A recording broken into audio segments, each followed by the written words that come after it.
In Los Angeles alone, homelessness has risen by 75% in just 6 years. So, this article by Rebecca Brown et al., Pathways to Homelessness Among Older Homeless Adults, results from the Hope Home study, was especially timely. Despite the national public attention paid to this growing issue, there has been little research on the conditions of older homeless Americans. This article examines those conditions among adults who become homeless before and after age 50. According to the researchers, the homeless in America are aging quickly. In the past 25 years, the number of single homeless adults aged 50 or older has risen from 11% in 1990 to 50% in 2016.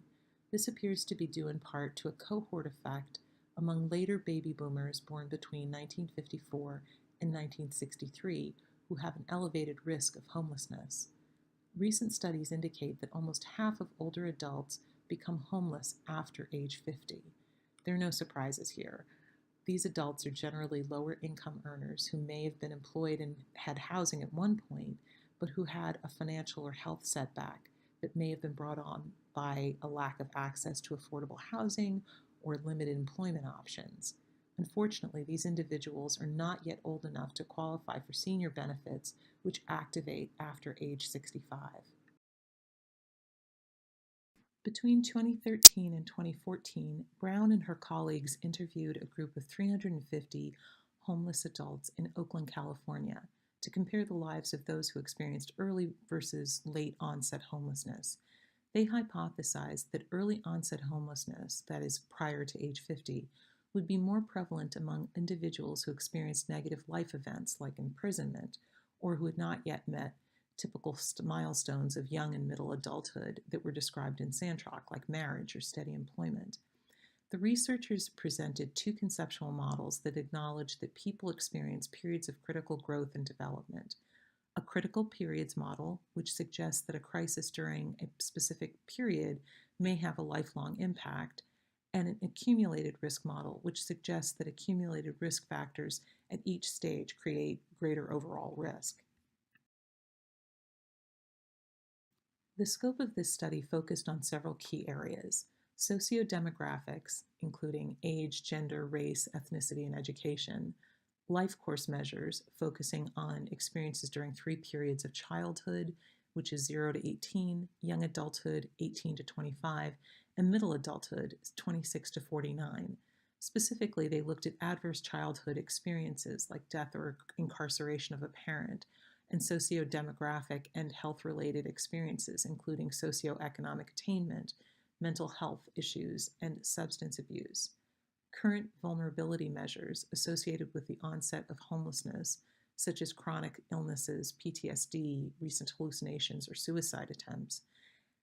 Using descriptive statistics, the researchers identified life course experiences that were associated with experiencing a first episode of adult homelessness before 50 versus after 50. The research revealed that participants who experienced adult homelessness prior to age 50 had different life experiences than those who experienced late onset homelessness. The following two slides detail the differences between these two groups. Please pause as needed.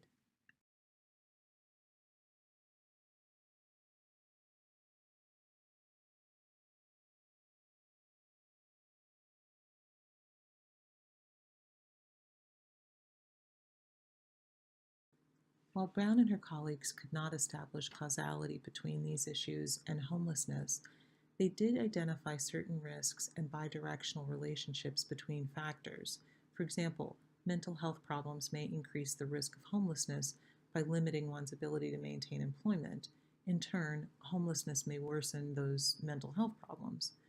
The research findings suggest the need for responsive strategies to prevent and end homelessness, especially if we know which factors may play a part in early onset homelessness. The researchers did suggest Housing First Permanent Supportive Housing, PSH, which offers subsidized housing with an array of in-house support services as a possible model solution. However, they also cited the increasing number of older adults who are likely to be at risk of chronic homelessness in the coming years due to demographic changes, including increasing numbers of people over 50, increased proportion of low-income and ethnic and racial minority groups, and decreased availability of affordable housing. Homelessness has reached historic levels, not just in major cities, but in smaller suburbs and rural communities as well. This research was relevant because it illustrated for me the importance of the human development stages we've been studying. Meeting developmental benchmarks is critically important to high-functioning adulthood. Certainly, the right combination of crises can derail any of us, but the people who are most vulnerable among us are at particular risk. This isn't an epiphany, but if we know the possible risk factors in childhood and young adulthood, it makes the case for improved and better synthesized resources. But the loudest alarm this article sounds is for how quickly the homeless population is aging and the increased public health services we will need to provide to ensure the well-being of all Americans.